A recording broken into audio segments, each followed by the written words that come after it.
When Red Bull rolled the RB22 onto the Barcelona circuit, the reaction was muted. No gasps, no panic, no dramatic paddock rush. On the surface, it looked like just another aggressive Red Bull interpretation of new regulations. But the real shock didn't come from the car. It came from Max Verstappen's words. After stepping out of the RB22, Verstappen didn't do what drivers usually do in preseason testing. He didn't praise stability. He didn't call the car comfortable. He didn't talk about confidence or predictability. Instead, he spoke carefully, almost clinically, about how the car behaved under load, how sensitive it was to conditions, and how quickly its balance changed over long runs. To casual fans, it sounded neutral. To engineers, it sounded like a warning. Because Barcelona wasn't just another test. It was the first moment where teams revealed their philosophy for the new era. Not lap time, not setups, philosophy. While cameras obsessed over Red Bull's ultra-tight bodywork and extreme cooling layout, Verstappen quietly confirmed something far more important. This car wasn't designed to feel safe. It was designed to be precise. And precision in Formula One always comes at a cost. The RB22 looked sculpted to the limit, side pods pulled inward,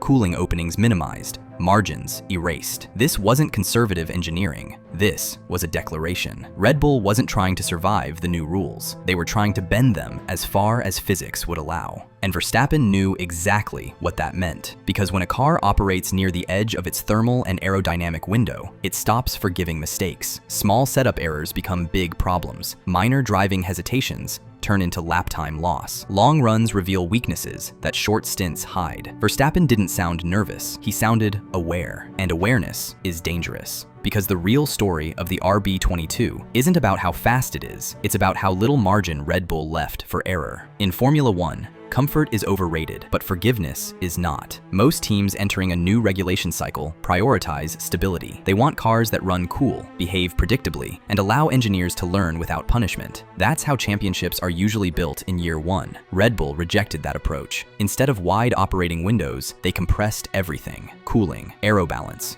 ride sensitivity. The RB22 was engineered to live inside an extremely narrow performance zone, and Verstappen's comments confirmed it. When he described how quickly performance shifted with setup changes, he wasn't complimenting the car, he was describing its personality. This was a machine that reacted instantly to inputs: mechanical, aerodynamic, and human. That kind of responsiveness is terrifying for most drivers. If you're enjoying these deep Formula One breakdowns, make sure you subscribe to the channel. These videos are built on real research, and subscribing means you won't miss what's coming next. Now, back to the topic. Because responsiveness cuts both ways. It rewards commitment, but punishes hesitation. It magnifies skill, but exposes uncertainty. It delivers lap time, but removes safety nets. Red Bull made a calculated gamble. They assumed the driver could adapt faster than the car would punish him. That's not a design philosophy. That's a psychological bet. And here's why it matters now more than ever. The upcoming power unit era flips traditional cooling logic on its head. Combustion engines run cooler, but hybrid systems generate sustained heat that builds over time. Short test runs lie. Long runs expose everything. When Verstappen talked about how the car felt different depending on conditions, he was pointing directly at that reality. The RB22 isn't built to hide problems, it reveals them immediately. Other teams took the opposite path: conservative cooling, visible margins, slower learning curves,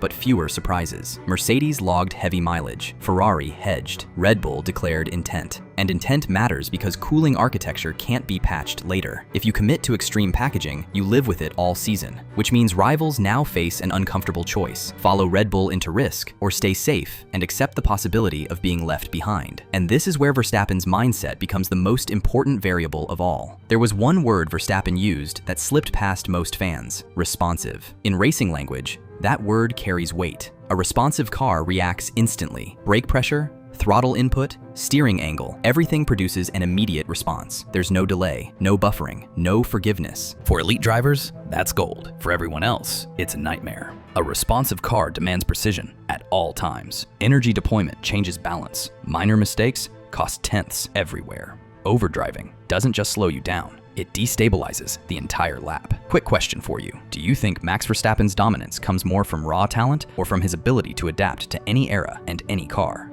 Drop your answer in the comments. And if you think another driver belongs in that conversation, say who and why. I read every comment. That's why this car scares the paddock. The RB22 isn't designed to make drivers look good. It's designed to expose them. And Red Bull knows this. They didn't accidentally build a difficult car. They built a car that rewards drivers who can live inside discomfort, who adjust instinctively, who process feedback instantly, and who don't need stability to feel confident. There is exactly one driver on the grid known for thriving in those conditions. Verstappen has spent his career preferring cars that challenge him rather than protect him. He adapts faster than setups change. He doesn't wait for the car to come to him. He reshapes his driving to meet it. That's why this philosophy works at all. Because without that driver, this car would be chaos. And the split inside the Red Bull family proves this wasn't an obvious choice. Look at Red Bull's sister team. Same regulations, same engine family, same data access, completely different car. Racing Bulls arrived with larger intakes, visible cooling margins, and a far safer interpretation of the rules. That contrast tells you everything. The regulations don't point teams in one direction. They offer choices. Red Bull chose aggression, and that choice reveals their priorities. Early reliability wins races, but performance defines ceilings. Red Bull didn't chase comfort. They chased potential. That's risky, but it also locks rivals out, because you can't copy this philosophy quickly. Cooling layout, packaging, airflow paths, these decisions are baked into the chassis. If Red Bull is right, others can't pivot without redesigning entire cars. That's why teams are watching nervously. Not because the RB22 is perfect, but because if it works, it changes the competitive landscape overnight. And that brings us to the most uncomfortable truth of all. Verstappen made another subtle point that went largely unnoticed. He said the car would need to be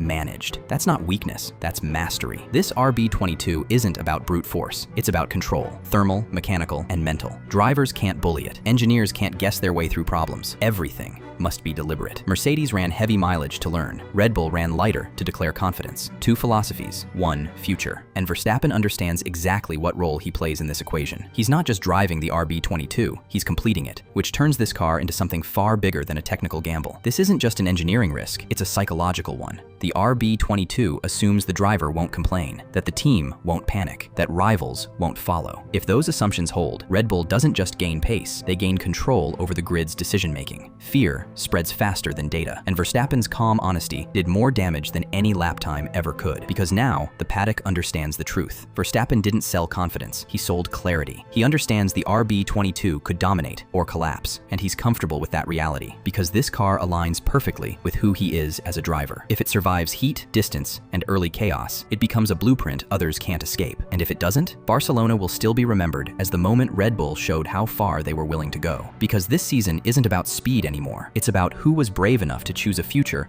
others were afraid to touch. If you want the full argument for why Max Verstappen stands above every Formula One era, check out Why Max Verstappen is Greater Than Any F1 Era. That video goes beyond titles and statistics, breaking down how Verstappen thrives across regulation changes, competitive grids, and different styles of racing. This video explains the moment. That one explains the legacy.